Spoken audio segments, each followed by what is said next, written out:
Everybody, welcome back to Author Eke. Today, I have a very well-known author that I just read his latest book, which is the first book I've read from him, Ward Larson, The Dark Vector. And it is amazing, folks, the way it's set up in the beginning and the way the story is told. It's very, very good. So, Warren, thank you to Author Eke, and tell the folks about yourself. And thanks for your service, by the way. All right. Well, thank you. And thanks for having me on.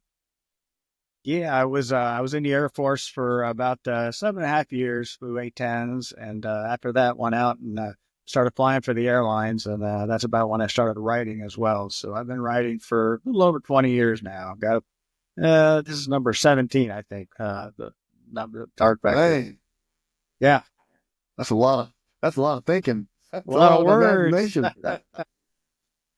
So, the folks that don't know, the A-10 is the Army's best friend in the entire world. Because you kind of hear the fan jet coming, and then you start hearing that burp of that 30 millimeter, you are a happy, happy camper. Yeah, I meet guys, so I meet guys in the bar and such, and, they're former military, I find out, and I tell them I was in the Air Force, a pilot, and they're like, oh, okay, great.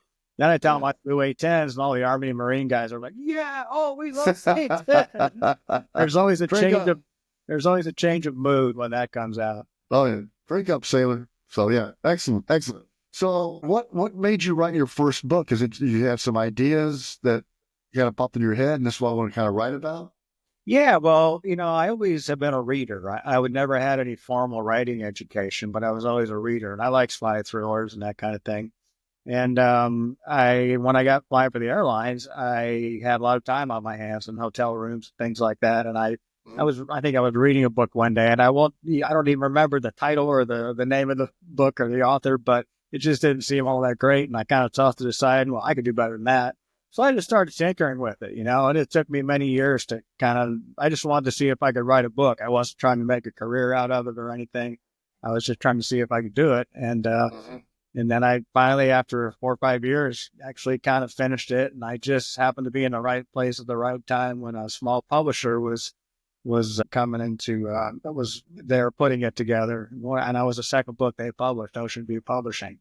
And Right. I did 5 books with them, and then I've been mostly with Tor ever since. Excellent. I used to travel every week, and I would typically get a Robert Ludlum book and read it, on the plane, Yeah. sit in the hotel and then flight back. I would go through like one a week, or I'd read Good to Great or some other, business book or whatever. But yeah, I would read ferociously all the time.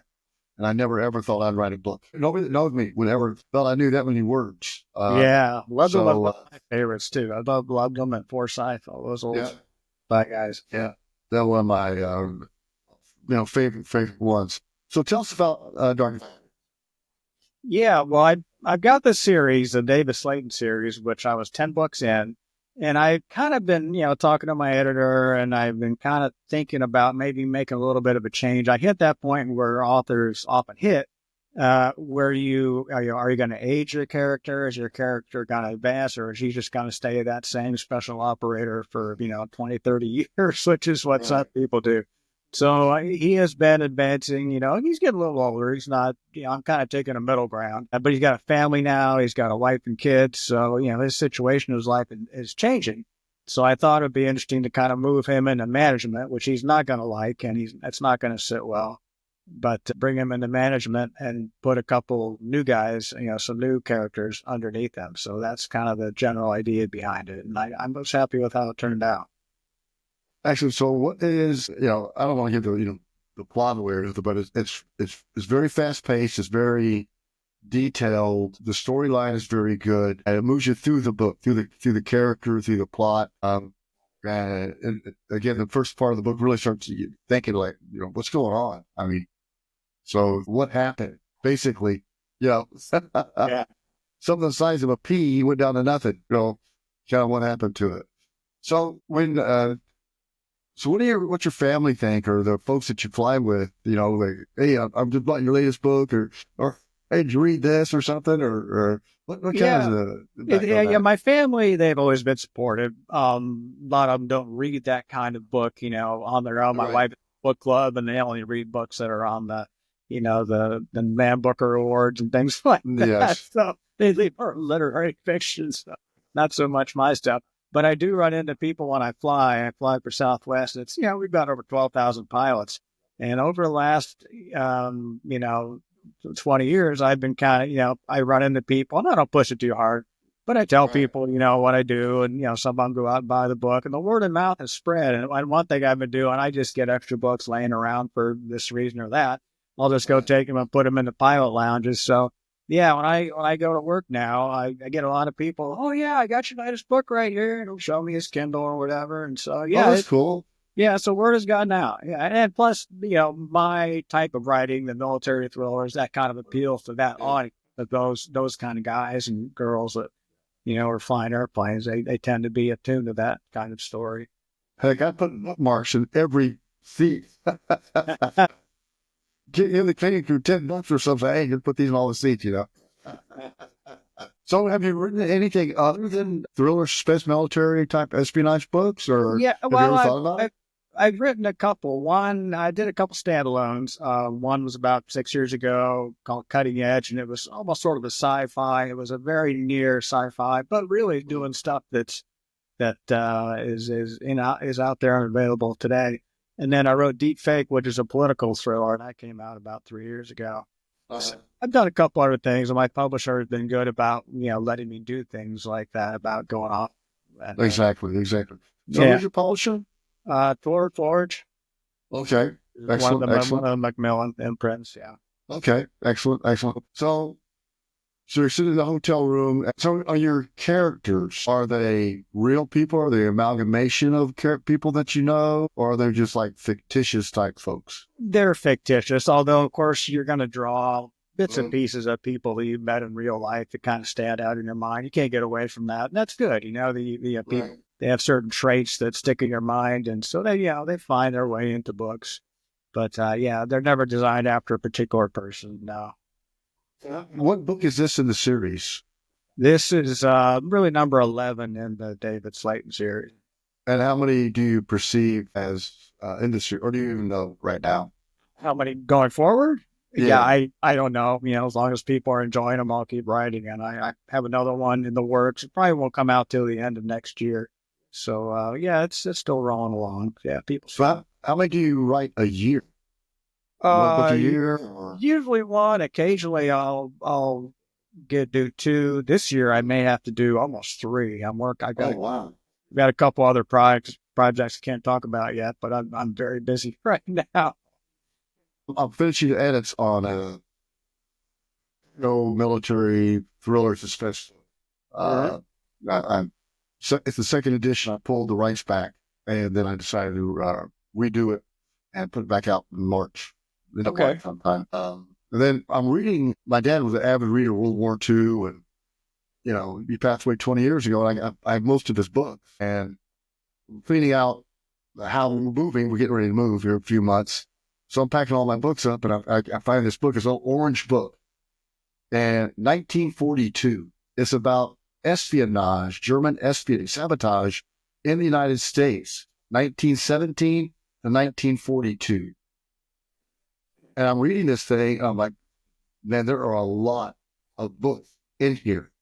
That era of writing maybe a series of FBI agent back, J. Edgar Hoover time, that attract these, World War I with the Nazis, right? And then track these saboteurs through the length of time, and 1942, when they were basically all caught by the FBI, when they actually did, FBI stuff, which criminals. I enjoy historical thrillers, and I actually wrote one a long time ago, but it requires a lot more work, I think, and nonfiction. A lot of digging. And I'm not even going to nonfiction. I enjoy reading nonfiction as well, but that's way too much work for me, documenting everything and all the research. Like, people come after you. If you're wrong, they're like, "Oh, you're so stupid. That's not right." Like, okay, hey. That's the best thing about being a fiction writer, is you can just say, it's fiction, It's fiction. Wrong. I made it up. And then all of a sudden, you get a black card stop in front of your house saying, "Where did you learn that?" Insane. So tell us about the character. the main character. But I liked it more about him and how he came to where he is right now. What was it? Well, there's David Slaton, which was the main Yeah. character going forward, and this latest book was actually concentrated more on another guy, True Miller. David Slaton was an Israeli assassin. He was trained by Mossad, and over the 10 books that I've done with him, he's kind of gravitated to where he's working more with the CIA than he is with Israel. He keeps some ties to Israel, but he's more working for the CIA, and now he's actually going to work in management for the CIA. True Miller is just a pure rookie. He had a tragedy with his sister that kind of was a life-changing experience for him. And so he's joined the clandestine service, and that's where he's coming from. But he doesn't have a long background in the business.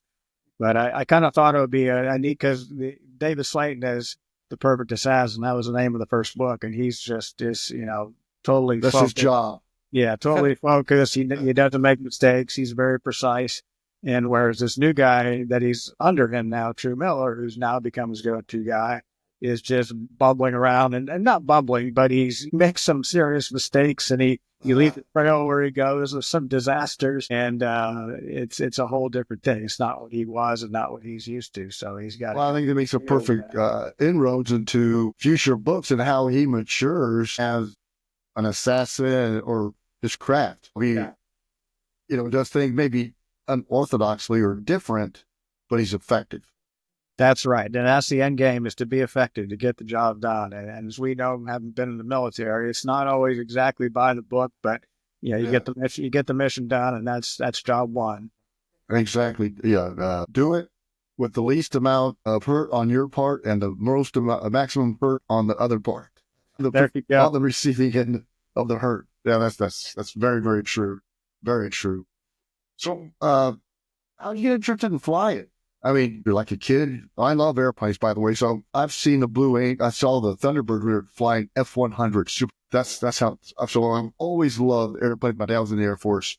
The whole family was. I was the one who joined the Army. And when I went in the Army, I was a reconnaissance specialist. So one of the things was aircraft ID, right? They have little, cards. And what's this? So, man, I went boom, boom, ripping out. They go, in the world? I go, because I love it, Then I thought about going to Air Force Academy. Then I found out I was so stupid that so I decided to go in the Army. I was not one of those kids that was always, looking at airplanes and that kind of thing. I college, and I started playing soccer in college when I first got there, and I could see that wasn't going to be my future. I was kind of bouncing around between majors, and a friend of mine, his father had an airplane, and he took us over to the Bahamas one weekend, and I just thought that was the coolest thing, to jump plane and fly over there. So I started taking some flying lessons on a whim, and my father, fortunately, was good enough to fund that for short term. And I thought that was fun. I like that. So I went and talked to the Air Force and the Navy. The Navy said, call us when you graduate. The Air Force said, sign here and we'll send you pilot training. So I signed on, and that's where. Did you go down to San Antonio? No. I did. Well, for pilot training, I was in Columbus, Mississippi. Okay. All right. And then do you get to pick what you want to fly, or is it based on how you did it, your academics or whatever, how you did Yeah, class? you're ranked. Your class is ranked, and I'm pretty sure it's still this way. And it's based on the flying evaluations over the year. And, the top guys get their top picks. And there's usually the top, 25% of the class is what they call fighter, attack, reconnaissance qualified. And it's a little, the words are different now, but that's what time. Basically, you can go to a fighter. And I was qualified for that. And I ended up, my first assignment was actually flying T-33s, the old T-Birds, at Tyndall Air Force Base, which is sort of a support thing for the F-15s that were there. And then after that, I went to the A-10. My brother was stationed at Tyndall. Yeah. And as air traffic control. Then he went to Iceland, and that made him go, I'm going to get out of the Air Force. I'll go back to Iceland.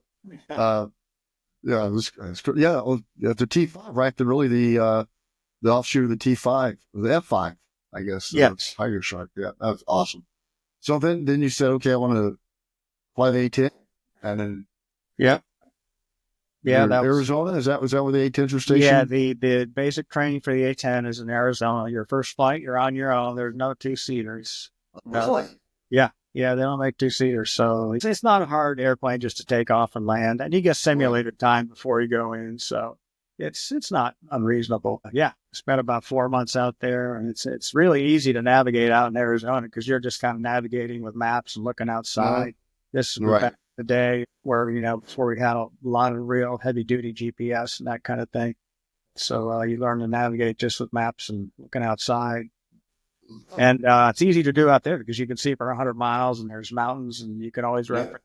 Pretty hard to get lost. And then you go to Louisiana where it's just swamp. Oh my God. Oh yeah. I was stationed at Fort Polk. Yeah, Yeah. it's an interesting place. I was one of my units I was assigned to was the 717th Cav Air Cav, and I was the left front seat in OH-58, the little Bell Jet Ranger. That was my job.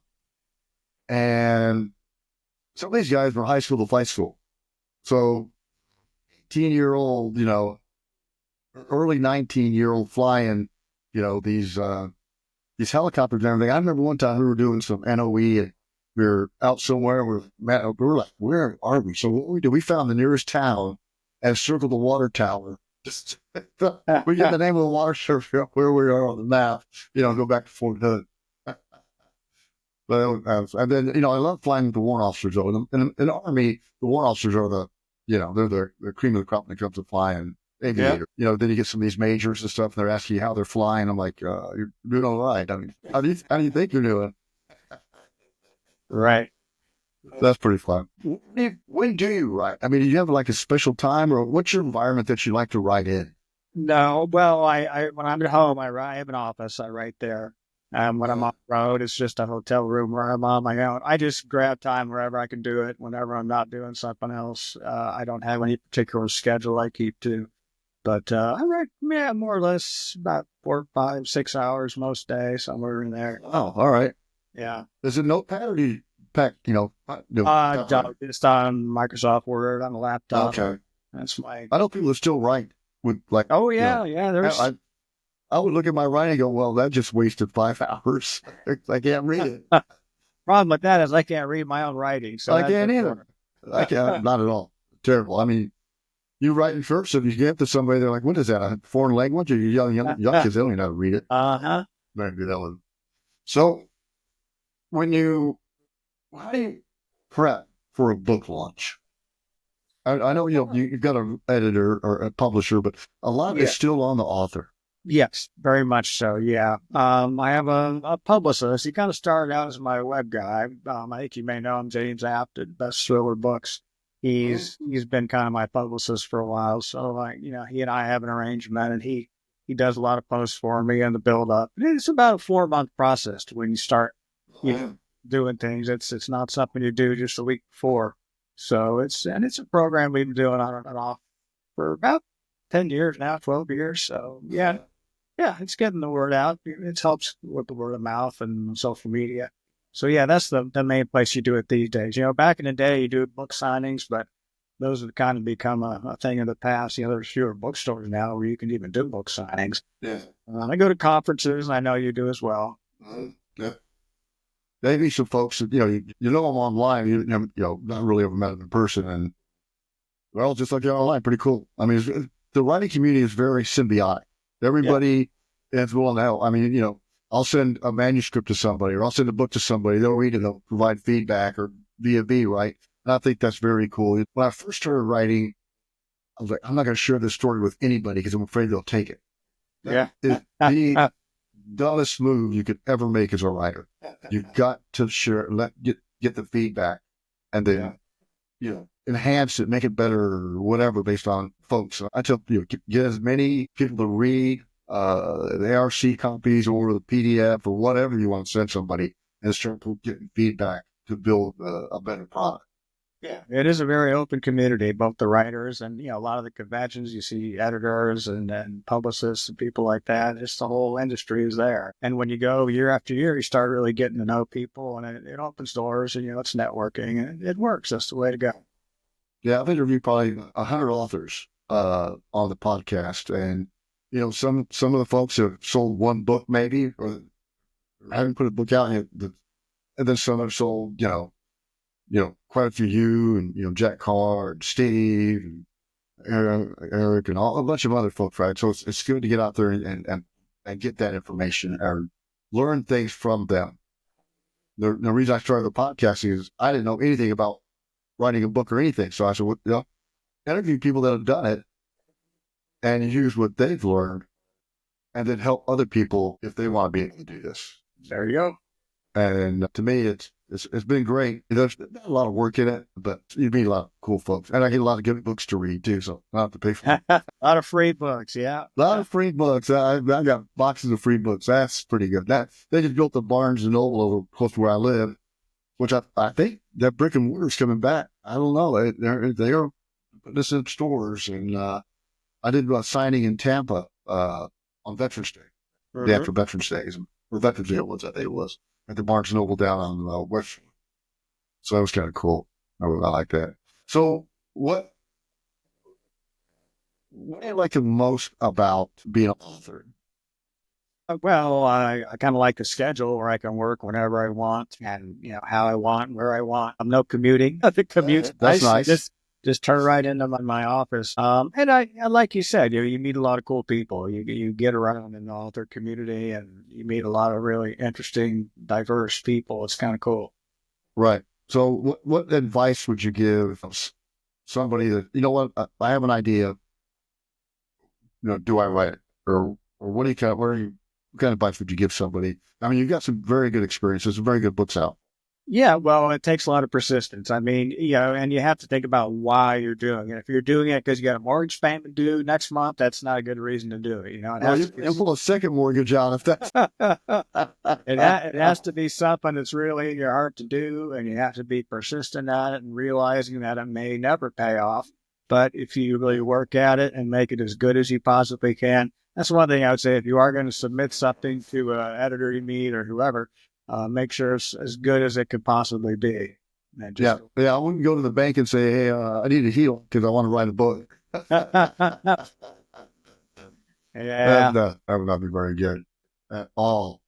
So what's the plan? What do you got in your future? What's on kind of your schedule from basically the Dark Vector just came out. Yeah, it's coming out on February 4th. Where can folks get a hold of you? Comes out in a couple of weeks. Dark Vector does on February 4th. Yeah. And I got two other books. Well, one other I'm working on, one other that's in the works right now that I haven't signed for yet.